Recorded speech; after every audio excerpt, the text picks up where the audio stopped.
May tanong sa akin. Magandang araw po, Boss Ray. Tanong ko lang po, kung may katotohanan po kaya ang ganitong mensahe po ng OLA. Ako po ay aminadong hindi pa po nakakabayad sa kanila sa kadahilanan ako po ay walang trabaho sa ngayon. Housewife lang po at may 5 anak. Ngunit tama po ba ang ganitong proseso po ng kanilang paniningil o mensahe? Sana po ay masagot po ninyo ang aking katanungan. Maraming salamat po, Boss Ray. God bless po. Hi, sumaglit ka muna dito sa barangay. Nandito ang legal team. Inaantay ka na namin at ni Kapitan. May kasama lang kaming mga pulis for safety purposes. Wait ka namin. Punta ka na ngayon. Alright, napakagandang mensahe po nito. Pero bago ho natin sasagutin, imbitahan ko ho muna sana kayo na pakisuportahan po sana aking mga social media accounts sa YouTube, Facebook, and TikTok. Okay, dito po sa video natin, alamin natin kung tama ba na ganito dapat ang approach. No, yung mga sinatawag nilang paniningil. Itong mga bugok at abusadong online lending apps. Pero bago ho yan, disclaimer po muna. Hindi po ako abogado. Ako po'y maniningil. Lahat po na sinasabi natin sa ating mga video is based on my experience at syempre po sa ating pong pagsasaliksik at pagtatanong sa mga kaibigan po nating abogado. At isa pa po, hindi ko po kinukonsente ang hindi pagbabayad ng utang dahil ang utang ay responsibilidad at obligasyon na dapat po nating bayaran. Ang hindi po ako pabor ay dun sa maling pamamaraan ng pautang at maling pamamaraan ng paniningil. Sagutin po natin yung pinadala niyong katanungan. Bago nga ho para natin sagutin, isa-shoutout ko muna yung aking kaibigan at kumpare, si paring Nick, no? Iniimbitahan ko ho kayo, no, na kahit papaano suportahan niyo po kasi meron siyang diyan yung car wash na pang yung self cleaning po. So lalagay kayo ng 5 piso. So, bubugan yung tubig, 5 piso na naman, sabon, tapos gano'n. So, nandyan po yan sa Potrero, Malabon, no? Sa may Chico Road, corner Banana Road. No? Kung taga-riyan ho kayo at meron kayong motorsiklo o kotse, suportahan nyo po yung aking kumpare. Okay po? Sagutin po natin yung pinadala nyo pong mensahe. So, ang inaano nyo nga po is, tinatanong nyo kung may katotohanan ba yung mga ganitong mensahe. Kasi nga ho, aminado naman kayo, no, na meron kayong hindi pa nababayaran, no, dito sa mga bugok at abusadong online lending apps, at saka dahilanan, no, na wala ho kayong trabaho dahil kayo po ay housewife lamang po. Sabi nyo, no, hindi ho kayo housewife lang, housewife po kayo. No? At meron kayo 5 anak. Napaka-importante po ng parte ng housewife, no, sa isang pamilya. Tapos tinatanong nyo, ngunit tama ba yung ganitong proseso, no, ng kanilang mensahe at paniningil? Sana masagot. Okay. Unang-una po, i-address po muna natin yung sa inyo. Sabi nyo nga, wala kayong trabaho at kayo po'y housewife. Huwag nyo hong nilalang yung pagiging housewife. Napakahirap po niyan. No? Lalo yan, 5 po ang inyong anak. Hindi ho madaling responsibilidad yan. Okay? Dapat hati talaga kayo. Pero yun, pagising nyo, mga bata kagad asikasuhin nyo, magluluto kayo, no? Maglilinis kayo. Napakarami yung trabaho, no, ng housewife. Kaya huwag nyo nilalang yan. Okay? Tapos, bukod pa ho doon, no? Ako po'y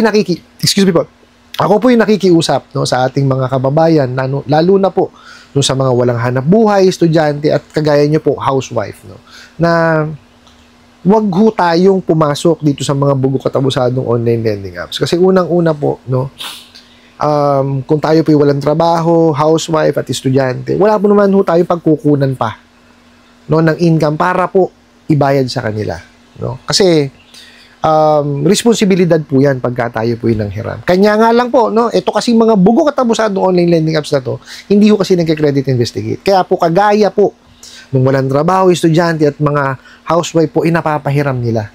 Instead po na nakakatulong sila, ayan, nakakaperwisyo pa. Nakadagdag pa po doon sa inyong isipin. Instead po na sa pag-aalaga ng mga anak ninyo, pag-aasikaso po sa mister ninyo, sa bahay ninyo, lamang inyong iniisip, ayan, pati pa yung mga bugok at abusadong online lending ng apps na yan, dumadagdag pa. Okay? O, basahin naman ho natin yung pinadalang mensahe. Sumaglit daw muna kayo sa barangay at kasama nila yung kanilang legal team. Talaga lang, ha? At inaantay na raw ni Kapitan. Tapos, may kasama daw police para safety purposes. Okay. So, antayin daw muna nila kayo. Sige, ganito lamang po yan. Kung sila po talaga ay nasa barangay at nandun si Kap, no, at may kasamang pulis, pati pa sa inyo dumiretso. Okay? Kasi, supposed to be, hindi naman dapat sila tinatangkilik doon eh. Katotohanan po yan.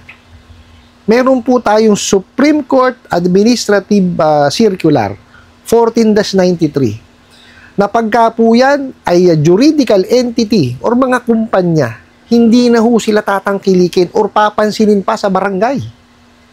No, ang pinapansin na lamang po ng mga problema o mga suliranin, no, sigalot diyan sa barangay, yung pong mga individual na lamang po at residente dapat ng isang municipality at city. Bakit kasama po yung mga bugo katabusadong online lending apps? At meron pang attorney, saka nakakitang abogado na nag-field. Sige nga ho. Hindi ho ganyan. Kung meron silang kasamang abogado, dapat naghabla sila. Di ba? Kaya lang malabo pa din eh. Kasi ho yan, kung sila'y magsasampa po ng small claims case sa small claims court, hindi ho kailangan ng abogado ron. Nakita nyo, sablay ang mga puro pananakot lang eh. Tsaka, hindi po pwedeng yan ng pulis eh. Kasi ho, ang trabaho ng pulis is peace and order. Bakit kailangan ho silang mamagitan ng sa OLA tsaka Kung nagkakagulo yan, yan, sige. Aanuhin ng mga pulis yan. Pero para sila, samahan sa barangay, malabo pa ho sa alketran yan. Tapos sasabihin niya nila kasama si Kapitan. Hindi ho kasi ganyan eh. Ito lang ho, papatulan natin. Kunwari ho kung talagang sila'y nandun, no, hihingan ho sila ng statement ng barangay o ano ba ang kino-complain ninyo. Ayan. Pagka naigawa na po yun, so naka-record na, no, pauwi na ho sila. Hindi ho yung karaka-raka na pupunta doon. Kasi i-schedule ho yan. Hindi naman ho ganun na basta-basta na pag may nagpunta nag-complain, hindi ho. Okay po. Tsaka kung talagang mga yan, talagang maniningil yung mga yan, hindi ho sa barangay pupunta yan. Didiretso ho sa bahay niya yan. Hindi naman ho kailangan ng permit eh. Yung sinasabi nila, pagkukuha kami ng permit para makapunta. Hindi ho. Okay? Kasama ho sa trabaho nila yun. Kung talaga po sila ay may mga field officers na nagbi-visit po sa bahay, obligasyon talaga nila yun. Kung kasama sa sa policies and procedure nila, bakit hindi? As long as nasusunod po yung prohibition ng non-fair debt collection practices. Meaning, yung mga inilagay po na mali doon o mga hindi tamang gawin, hindi talaga nila ginagawa, yun. Inilista na po kasi ng SEC yung mga bawal. Itong mga bugo katabusadong online lending apps na to, yung pa rin ang ginagawa. Yung mali. Mahirap talagang umintindi, mga siraulo talaga. Yan ang mahirap kasi tingnan nyo yun sa PAOK, di ba? Puro mga foreign nationals daw po, halos ang may-ari niyang mga bugo katabusadong online lending apps na yan. Nakita nyo? Di ibig sabihin, hindi naiintindihan yung batas natin. Anak ng kamote. Kung sila pabalagbag maningil at magpautang sa kanilang bansa, doon na lang sila. Diba? Huwag na nilang dalhin dito.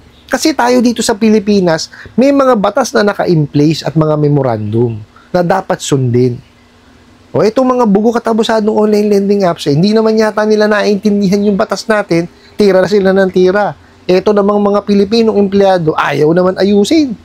Diba? Sunod lang ng sunod. Laki ng kamote. Bakit pamamanahan ba kayo niyang mga yan? Tama bang abusuhin ninyo yung inyong mga kababayan para lamang kapalit dyan sa Hindi Hindi ho ganyan.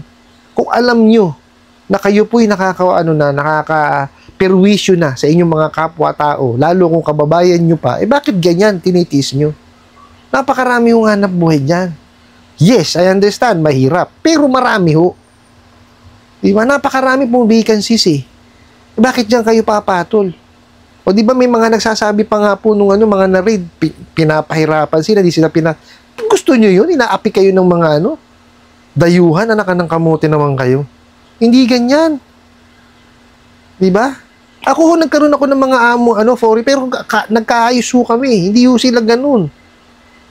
Maayos silang mga naging amo ko. Diba? Kung ganyan na hindi maayos, dayuhan pa, abay, layasan mo yan. Diba? Hindi para nasa sarili mo kang bansa, tapos, lalapastanganin ka lang ng ay, sus, hindi naman ho tatama yun.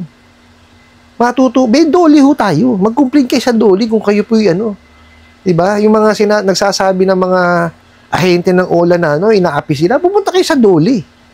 Kaya nga nandyan po ang doli, Department of Labor Di po ba? May NLRC din po tayo. Mario Joseph kayo. Doon po sa nagpadala ng mensahe na yan, huwag niyo hong paniwalaan na ang OLA pupunta sa barangay ninyo. May legal team sila, may police pa. Kalukuhan ho yan. Hindi ho sila tatangkilikin doon dahil meron na nga pong Supreme Court Administrative Circular 14-93. Oh. Yun po, tandaan nyo lang yun. Hindi ho sila dapat nandoon at hindi sila dapat ini-entertain ng barangay. Kasi po ang barangay sa mga suliranin po nung kanilang nasasakupan lamang. Basta under yan ng isang city or municipality. Yun lamang po ang dapat nilang inaasikaso at hindi kasama yung mga juridical entity na yan. Matitigas ang ulo niya mga panakot na ganyan. Tsaka hindi yung ganyan ang proseso niyan. Yung pagdating doon, hindi yun. May schedule po yan. Kung papatulan ho natin, Kaya nga sabi ko sa inyo, lang yan, dumadagdag lang po sa isipin nyo yan.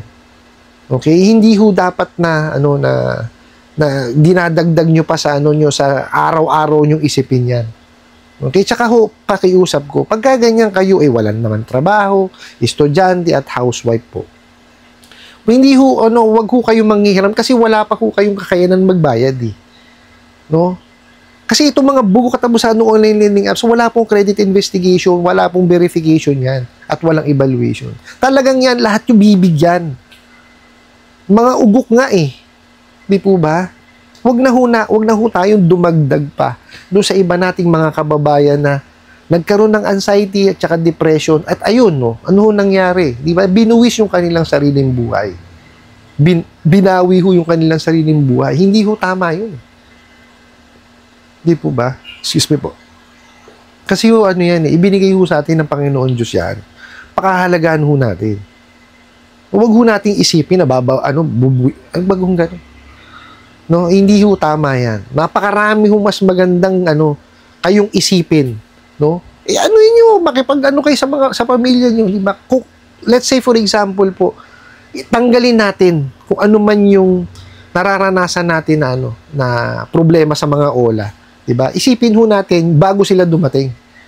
Kung masaya ho tayo, lagi ho tayong nagkukwentuhan natin, gawin po ninyo. Diba? Kagaya niyan, 5 ho yung anak po ninyo. Pagtuunan niyo po yung inyong mga anak. No, kagaya yan, most probably, na baka napapabayaan niyo po. Kasi, minsan, tulala kayo, diba? Isipin, alisin ho natin sila. Kasi, hindi ho nagiging healthy. Di po ba? Yan ho ang unang nagiging problema sa atin, yung bugok na yan, mga abusadong online lending apps. Hindi ho nagiging healthy yung ating pang-araw-araw na gawain. No, so isang tabi ho natin sila. Ngayon, kung yung asawa nyo po may hanap buhay, kausapin nyo. Baka pwede natin pag-ipunan to na mabayaran natin to. Tapos tabi nyo yung pinagbayaran nyo na kung ano man ho mangyari, mayroon kayo pipresent sa kanila. Ano po? I hope nasagot ko po itong katanungan na to at sana po'y makatulong. Maraming salamat po sa inyong walang sawang pagsuporta at panonood sa aking mga video. Maraming salamat po sa inyong pag-like, pag-share, pag-comment at pagtatanong. And kunin ko na rin po itong opportunity na imbitahan po sana kayo na pakisuportahan po sana aking mga social media accounts sa YouTube, Facebook, and TikTok. Hanggang sa muli po. Yun lang.